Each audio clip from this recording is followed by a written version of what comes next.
My 6-year-old, Lily, had been counting down to her birthday for weeks. Every morning, she bounced out of bed, singing songs about cake, presents, and candles. Her little hands trembled with excitement when she placed the balloons and decorations on the table. Before we continue, please hit the like button, subscribe to the channel, and turn on the notification bell for updates.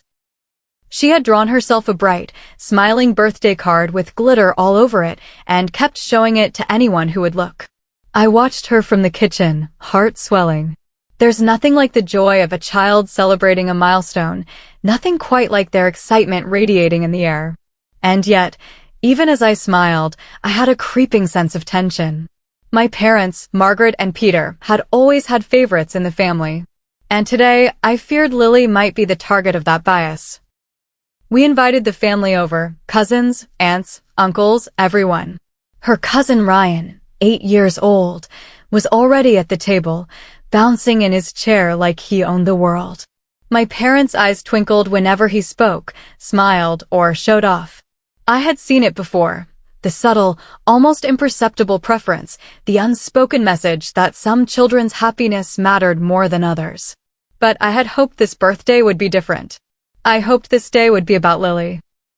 The cake arrived, candles lit, and everyone began singing. Lily beamed.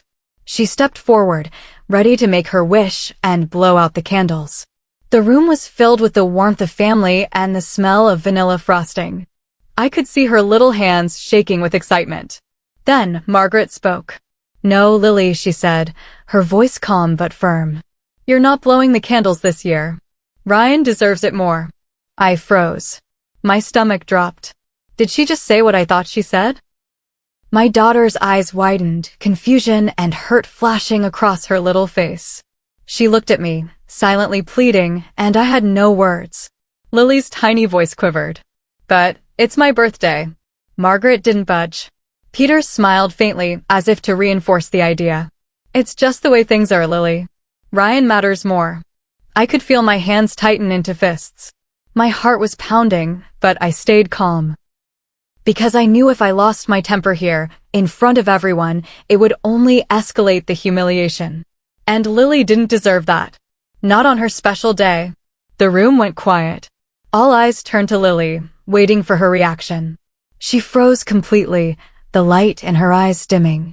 Her little shoulders drooped. She didn't understand what had gone wrong, why this moment, her moment, was being stolen. I looked around. Some family members shifted uncomfortably, pretending not to notice. Others whispered quietly, avoiding confrontation. And Ryan, he smiled innocently, oblivious to the pain he had just been handed. I said nothing. I didn't shout. I didn't pull Lily away. I stayed calm, silently thinking. I needed to make a decision. A real one. Not emotional. Not reactive. A decision that would protect Lily and restore her joy without creating a family war, but I also wanted accountability. I glanced at Lily again. She still stood there, staring at the candles, waiting for something that wasn't coming. I wanted her to understand that she mattered, that her happiness mattered, that even when adults made cruel or unfair decisions, someone was on her side. That's when I made my choice. I decided I wouldn't argue in the moment. I wouldn't give my parents the satisfaction of a dramatic confrontation. I would act strategically, calmly, with intent. The family continued singing, awkwardly filling the silence. Lily's little voice whispered, "Mom, what did I do wrong?"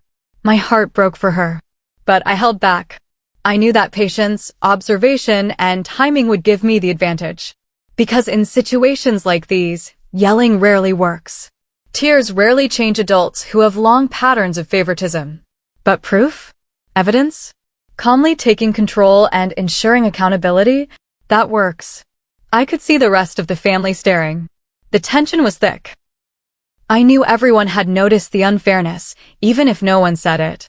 And I knew that this birthday would either be remembered as the day Lily's joy was stolen, or the day her mom quietly and cleverly ensured justice.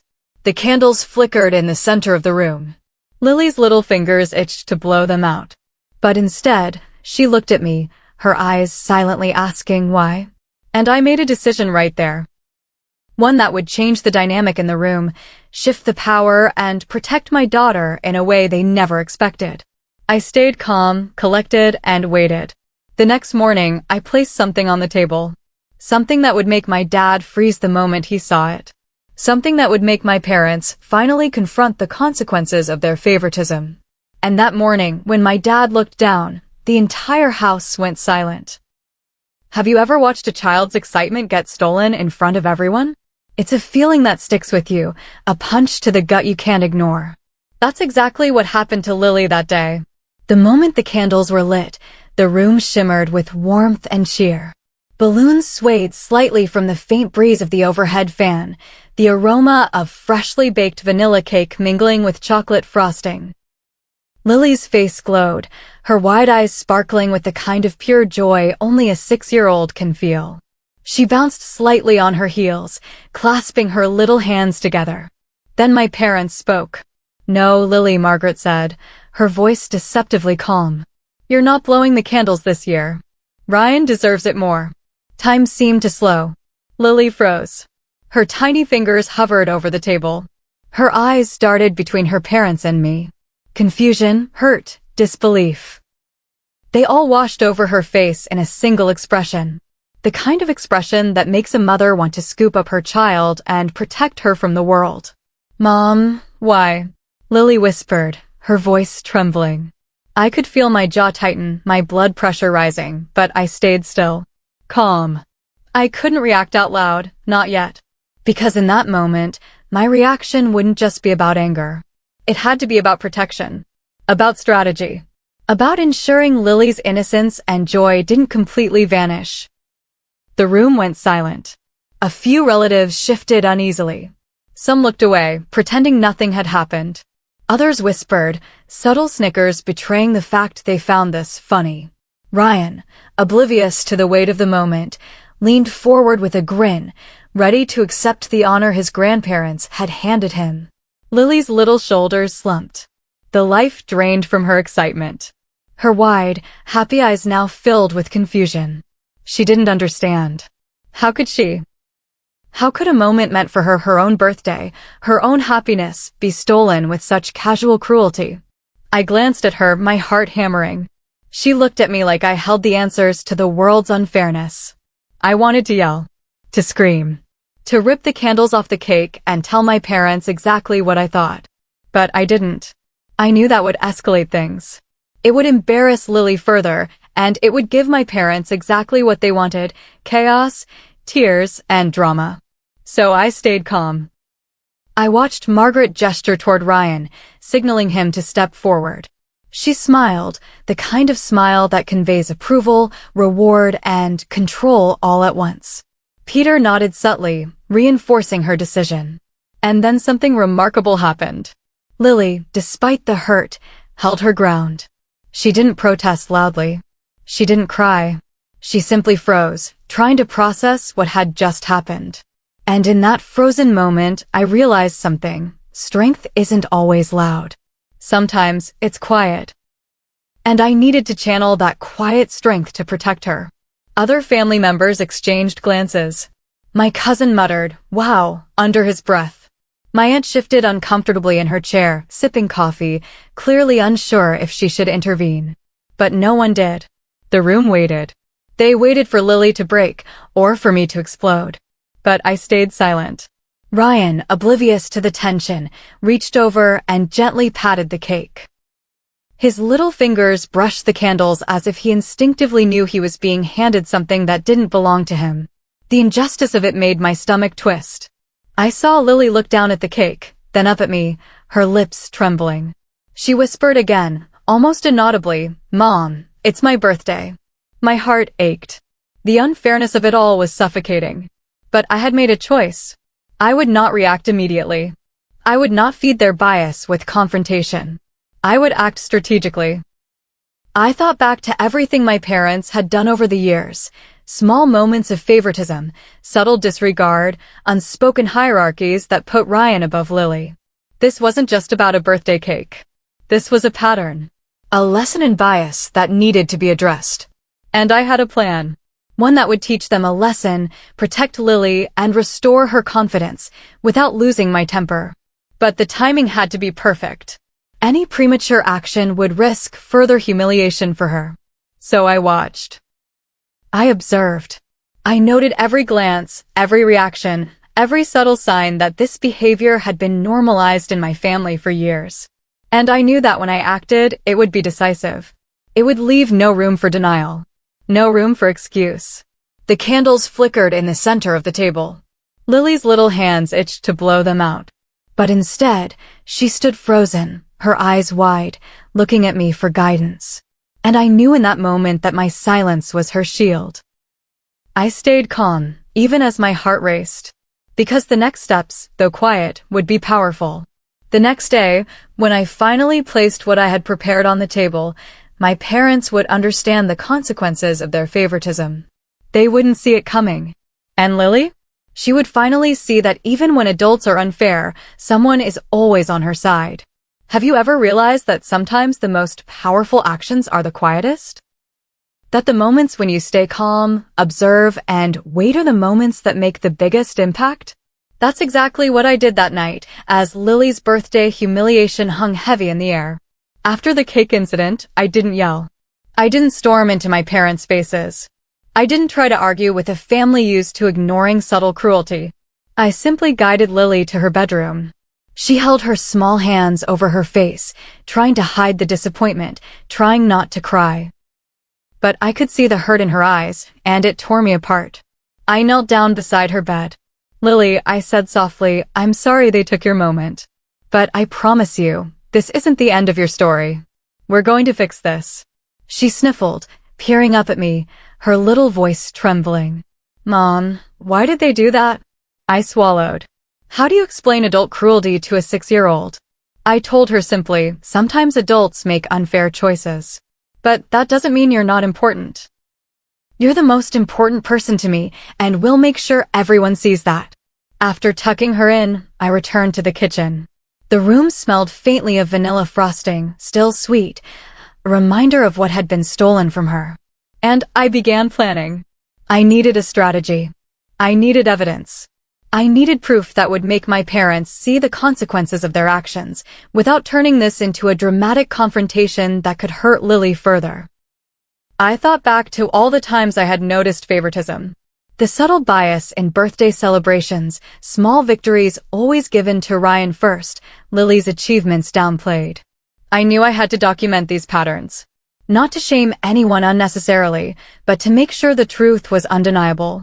I pulled out my notebook and began listing every instance I could remember. Every birthday, every holiday, every moment Lily had been overshadowed. I made mental notes about photographs I could show, even small videos from past celebrations. Each entry was a piece of the puzzle, evidence that the unfairness wasn't a one-time incident, it was a pattern. I also planned the timing carefully. Doing this in the heat of the moment would only escalate things. My parents would find ways to deflect, to argue, to claim I was overreacting. But if I waited until the next morning, when everyone was calmer, and presented the evidence strategically, I could force acknowledgement without raising my voice. I considered my audience. My parents were proud people. They hated feeling exposed or confronted. By calmly showing them the pattern and letting the evidence speak for itself, I could provoke reflection and accountability without yelling or blaming. I could protect Lily while also holding my parents accountable. By the time I finished my notes, I had a clear plan. I would place the documentation on the table the next morning. Not hidden, not secret, not accusatory, just the facts, laid out clearly. The photographs, the notes, the videos, all pieces of undeniable truth. And I would let them see it. I would watch their reactions. I would ensure that Lily's voice, her joy, and her rightful place in the family were recognized. I also thought about Lily's reaction. This had to be about her, not revenge.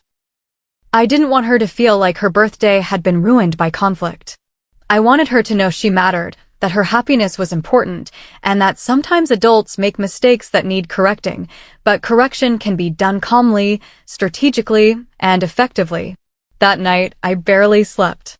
I reviewed every piece of evidence, rehearsing how I would present it, imagining their reactions, and anticipating excuses. But the truth was solid. And the truth would be undeniable. I also reflected on what this moment meant for my parenting. Protecting children isn't just about reacting to immediate problems. It's about seeing patterns, documenting unfairness, and taking action at the right moment. It's about patience. It's about strategy. And above all, it's about love. The next morning, I prepared my presentation. I arranged the notebook, the photos, and even small annotations from previous celebrations on the kitchen table. I made it visible, impossible to ignore. I didn't say a word. I didn't need to. The facts would speak for themselves. As I stepped back, I could hear my parents stirring in the other room. The tension was palpable. I knew they had no idea what awaited them. They had underestimated me, and more importantly, they had underestimated Lily's importance. The moment of truth was coming. The moment when calm, quiet observation would turn into undeniable accountability. I glanced at the clock, then at the cake from last night, now in the refrigerator. Lily had already gone to school, blissfully unaware that a reckoning was coming for those who had tried to steal her joy. And then the front door opened. My parents entered the kitchen, casually at first, unaware of what awaited them. Peter reached for his coffee mug. Margaret hummed a little tune. And that's when they saw it. The notebook, photographs, and annotations laid neatly on the table. The room went still. Their eyes widened. Margaret's mouth parted slightly. Peter froze mid-step. Every trace of casual confidence drained from their faces. I stayed calm. I waited. I didn't say a word. I let the evidence do its work. And in that silence, the weight of their favoritism, of the stolen birthday moment, settled over them like a heavy blanket. Have you ever watched someone's face completely change in a moment? The kind of change where confidence vanishes, smugness disappears, and all that's left is the weight of truth staring back at them? That's exactly what happened when my parents saw the evidence I had laid out on the table that morning. Margaret's hand froze over her coffee mug. Peter stopped mid-step, the steam from his cup curling into the air as his eyes widened in shock. For a second, the room seemed to pause. Even the distant hum of the refrigerator faded. Their carefully constructed world, the one where Ryan always came first, had just collided with undeniable proof of bias. I remained calm, standing a few feet away, my arms loosely folded. I didn't need to say a word. The photos, notes, and past birthday examples did the talking. Each image of Lily's excitement overshadowed, each written account of favoritism, every subtle record of her joy being diminished. It all pointed to the same undeniable truth. Lily had been overlooked, undervalued, and robbed of her moments, simply because she wasn't Ryan. Margaret's lips trembled. Emily, what is all this? She stammered, voice tight, almost afraid. It's everything, Mom, I said, my voice calm but firm. Every birthday she's been pushed aside. Every moment you and Dad decided someone else mattered more than her happiness. Every time Lily's joy has been diminished. Peter glanced down at the table, his face pale. The notes and photos left no room for argument. He swallowed hard, unable to look me in the eye. The truth was laid bare. You didn't need to do this, Margaret whispered, as if the act of showing proof somehow intimidated her. But I did need to. Not for revenge, not to shame them publicly, but to restore Lily's confidence, to protect her, and to make sure my parents would never repeat this behavior without thinking of the consequences. I gestured toward the photographs. Look at her face, Mom. Look at her excitement when she was supposed to blow out the candles. And look at how you and Dad decided Ryan deserved it instead. Does this feel fair to you? The room was silent except for the faint ticking of the wall clock. No one had expected this confrontation, least of all them. They were used to quiet compliance, to their authority being accepted without question. But the calm presentation of undeniable facts was something else entirely. Margaret's eyes flickered toward me, then to the photographs, then back at me. I didn't realize, she started, but I cut her off gently. Mom, it's not about realization. It's about accountability. Lily is 6 years old. This isn't a small mistake. This is pattern behavior, and it's time someone finally pointed it out. I didn't want to yell last night. I didn't want to make a scene. But someone needed to make sure you saw what this looked like, from the outside, without excuses. Peter finally found his voice. Emily. I said firmly, holding up a hand. This isn't about excuses. It's about Lily. She deserves to know that her happiness matters, that her birthday matters, and that her joy isn't secondary to anyone else's. For the first time, Lily's importance was undeniable in their eyes. Not just as my child, but as a human being whose feelings mattered equally. Margaret's shoulders slumped. Peter nodded slowly, his gaze still fixed on the photos. Neither of them said anything for a long moment. And in that silence, I saw understanding beginning to form. Not fully. Not perfectly. But it was there. Lily's birthday had been stolen, yes. But the morning confrontation shifted the balance. The power dynamic had changed. My parents were no longer operating under the illusion that they could diminish her joy without consequence. I took a deep breath and softened my tone. This isn't about punishment, I said. It's about respect. It's about making sure Lily feels safe, seen, and valued in this family. Margaret finally looked at me directly, eyes glistening. I see it now, she admitted, her voice quiet. I didn't realize how unfair we were being. Peter nodded, still processing, but the tension in his posture had eased slightly. We'll do better, he muttered. I glanced at the photographs one last time, then turned toward the cake in the refrigerator, still slightly frosted, still untouched. Lily would still get her moment, still get her candles.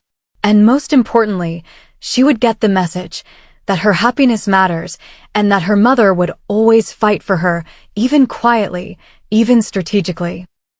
I looked down at the evidence one final time. It had done its job.